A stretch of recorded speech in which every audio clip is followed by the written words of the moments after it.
میں ابھی بچوں کے ساتھ کہاں جا رہے تھے ہم؟ ہاں، انگلینڈ جا رہے تھے ہم. تو یہ علی اور یوسف اور ان کی والدہ پیچھے تھی، تو میری سٹیمپ پہلے لگ گئی، تو میں آگے جا کے دیکھنے لگا اس پر کمپیوٹر پر کہ ہمارا سامان کون سے اس پر وہ بنے ہوتے ہیں نا، وہ جو کاؤنٹر بنے ہوتے ہیں نا، تو میں دیکھ رہا تھا کہ کس کاؤنٹر پر ہمارا آ رہا ہے سامان. تو وہ جو بیٹھا تھا شرطے والا، ہاں، اس نے مجھے دیکھا تو میں کہا ادھر آؤ ادھر آؤ. کیا کہتا پاسپورٹ. حالانکہ پیچھے تو میں ٹھپا لگا کہ باہر نکلا ہوں پاسپورٹ. تو میں نے کہا اچھا، میں پیچھے ہٹا تو یہ آ گئے تھے سارے بچے، تو میں نے کہا میرا پاسپورٹ دینا، تو اس نے فیملی، اس نے مجھے اس شکل میں سمجھا کوئی مشکوک آدمی اکیلا. یہ شکل کس نے مشکوک کی؟ اللہ ان کو ہدایت. اس شکل کی عزت تھی ایک دور. ہم 82 میں پہلی دفعہ انگلینڈ کے ایئرپورٹ پہ اترے، ہماری پوری جماعت کھڑی تھی، لمبی لائنیں لگی ہوئی تھی. تو کاؤنٹر سے ایک عورت آئی، ہو از یور گروپ لیڈر؟ تو ان کا جی یہ ہیں. ان کا پلیز کم آن. انہیں ہمیں وہاں سے نکالا، آگے آ کے کرسیوں پہ بٹھا دیا اور ہم سے ہمارے پاسپورٹ لیے، اور کاؤنٹر پہ جا کر، اس وقت ویزے کی ضرورت نہیں ہوتی تھی، وہیں مل جاتا تھا، تشریف لیجیے. اب اس شکل میں آپ کہیں چلے جائیں تو آپ کو مشکوک نظروں سے دیکھا جاتا. تو شیخ الہند کے ترجمے پہ قربان جاؤں، سمجھ، یا اللہ میری سمجھ کو زیادہ فرق. بخاری یاد کرنے کا نام تو علم نہیں ہے، ایک درجے کا علم ہے کہ حدیث پاک کو یاد کیا، بے شک کوئی شک نہیں. فہم دین، فہم قرآن، فہم حدیث پاک. امام ابو حنیفہ جو مطعون ہوئے، کس وجہ سے؟ اللہ نے ان کو انتہائی باریک بین نگاہ نصیب فرمائی، تو ان پہ ٹھپا لگ گیا یہ تو حدیث کے خلاف کرتا.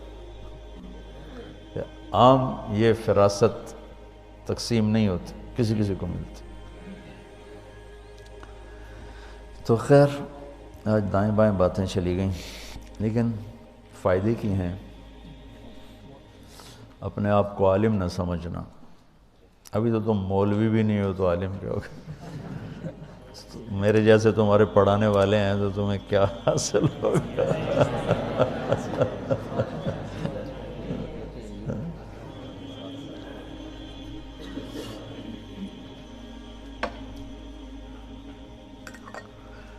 اب تو خیر تحریکوں کا زمانہ نہیں رہا، دب گئیں.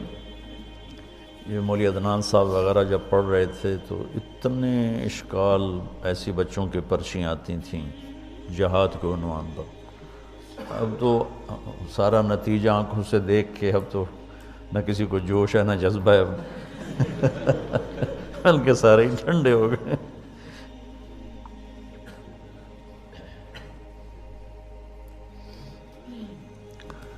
تو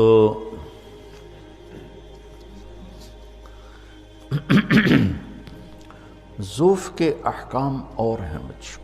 دوسری بات یہ کہ اسلام امن کا دین ہے. لا تتمنوا لقاء العدو، کتنی بڑی، میرے نبی خود فرما رہے لا تتمنوا. 10 سال کے لیے جنگ نہیں کریں گے. آپ نے کہا ٹھیک ہے، حدیبیہ کی جو شروط میں 10 سال جنگ بند ہوگی، ٹھیک. ہم دعوت کے لیے آئے ہیں. مکے میں کہا گیا دعوت چھوڑ دو، قَلَوْ وَضَعُ الشَّمْسَ يَمِينِي وَالْقَمَرَ يَسَارِي مَا تَرَكْتُ هَذَا الْأَمْرَ حَتَّى تَنْفَرِدَ سَالِفَتِي. یہ نہیں چھوڑوں گا، میں تو اس کے لیے آیا ہوں. جنگ ایک عارضہ لاحق ہوتا ہے، اس کے ازالے کے لیے ہوتی ہے.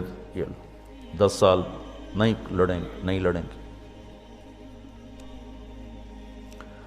اور حضرت علی نے پوچھا جاتے ہی حملہ کرو؟ نہیں جاتے ہی حملہ نہیں کرنا، انہیں دعوت دو.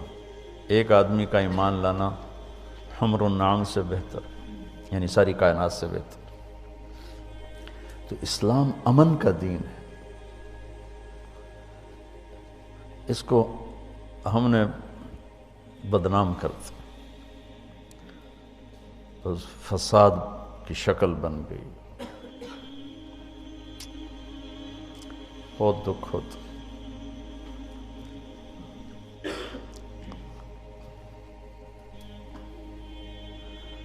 دیکھو نا، سلام، اسلام،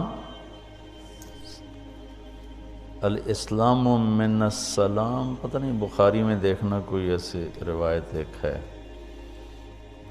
کہ اسلام تو سلامتی سے نکلا ہے، ایمان امن سے نکلا ہے. کتنے خوبصورت معنی ہیں.